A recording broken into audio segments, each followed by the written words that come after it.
see straight off the bat, this one's going to be a different uptake before I continue my part 2 of the mini adventure series with Father Lyra and I of what we got up to. But first and foremost, I want to take time out right now to share with you all what it reads. Dear Grief, obviously. This hashtag grief, Dear Grief is about sharing what would you like to say to grief and the different ways we deal with grief. This is similar to what I've been writing in my journal excerpts that I've been sharing with you all of the Dear Letter series or the just Dear ... series, which you can find here above me and below me. As we know that grief affects us in many different ways, however, and that many times that we shouldn't be told how to grieve, you know, how long we should grieve and so on and so forth. You know, yes, living with grief is tough and it changes us, but we can help each other by sharing some of the everyday messages of hope so people know that they're not alone. So hopefully you'll enjoy this excerpt that I'm about to share with you all, and that I'm just want to apologize in advance basically in sharing this with you, but I thought to take the moment to actually express it because, as you were aware if you've been following me on my social medias, be it Twitter or Instagram or even Facebook, that a few times I've mentioned that I've lost a few people along the way, and I thought to express this right now, even if it is coming of late to one of my, you know, so-called friends that I had in my time, as well as many others that I've lost along the way. So sit back and enjoy, and hopefully I'll be back with you shortly. Dear Grief, hello, we meet again. As I walk through these long, lonely footsteps now, after hearing the tragic yet horrific news about some of the people in my life is now gone out of my life through death. That death came knocking at their door, and that death has taken them away from me for whatever reason it may be.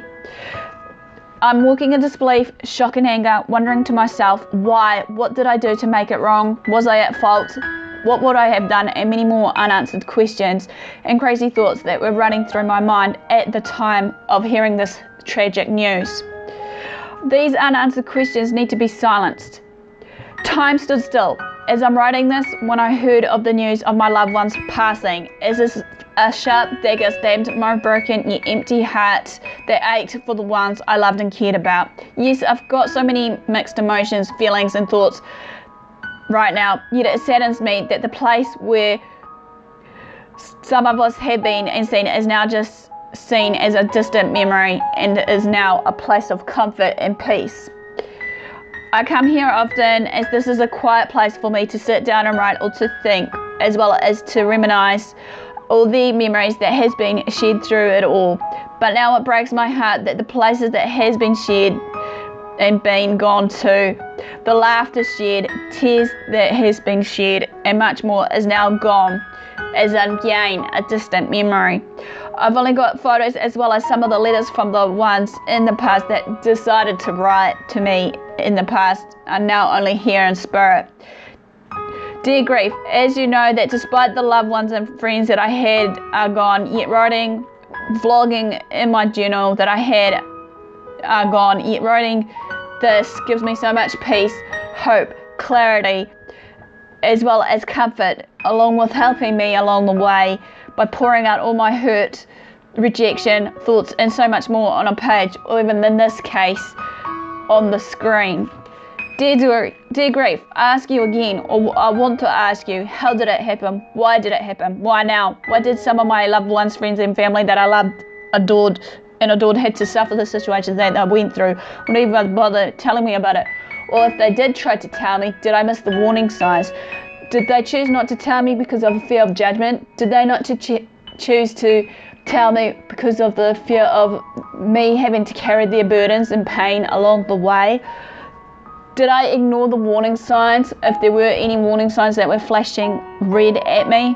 Why did they think that some of them did me a favour for just ending their life or even just cheated death themselves? I questioned these myself on the daily. Was I enough? Could I do more? Was there ever a time that I can just remove their hurt and pain that they were feeling, and so on and so forth? Would I have been their superhero? I feel so hurt and angry, yet I know I need to let go of this hurt and pain so it doesn't drag on, and breathe and live my life without them. I cry at the sounds of the names of my friends and loved ones as it is mentioned, as they've left some special and precious memories. It's mentioned as well, that they were obviously placed in my life for a reason and a purpose for a short amount of time in my life. I cry now as they won't get to see what the world had to offer to them, the beauty of the world, and what the future would have been like with them in it, not without it. Some of them having their own families, growing old, and learning from their past mistakes, or just to grow in themselves in spirit. Grief, you've taught me so many valuable lessons along the way, and yet one sticks out like a sore thumb, and that is that you've got one life chance and one opportunity to make it count and happen. All the while more, as I sit here, all the nevers that's said or has been said are breaking me to pieces and breaking my heart.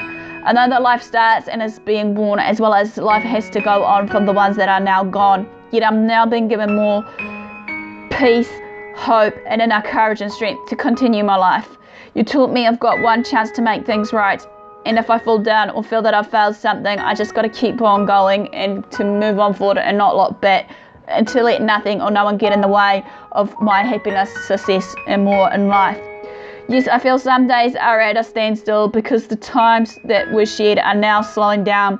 But grief, I know that you're here to stay with me for a reason, and that you've been a part of me, of what I'm going through to what I'm now becoming. It makes me happy and at peace when I think about the ones that I've loved and lost along the way. I've been through the thick and thin with them, and that they may have fought where we have my foot sometimes, and I never been with some part of their journey as they have been on my journey of where they were, as well as now in spirit. Despite it all in spirit, they're with me, and that they're going to keep me going. Many of the ones I've loved and lost along the way has inspired me to be the best me and to be an inspiration to others. Big or small accomplishments has been made, as well as some of my dreams and goals are becoming a reality. For sharing the memories to the world of my loved ones and friends, it feels not so lonely or less lonely, and not even in the darkness of times being left in the dark, as there's others out there that will need me for whatever reason it may be.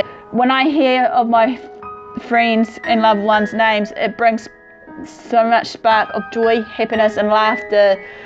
Doing some of the things for my loved one and friends is so precious to me. To share with others do bring me some hope, and hopefully others' hope around me. My loved ones and friends will always be who and what they are to me. My love for my loved ones and friends will continue to shine and radiate through to others as they come on my journey and path of life to show me what life means to them, and so on and so forth. Grief, you've completely changed my life, yet the bond that has been shared with my loved ones and friends hasn't yet changed, along with whatever memories that we had and shared will always still be there. I've said this many of times, yet now I'm writing it to pen to paper, as well as sharing this to the world. I am now accepting your grief. Why, you may ask? As you have now been accepted as part of my life, love for everyone I've lost will continue to live on for what is to come.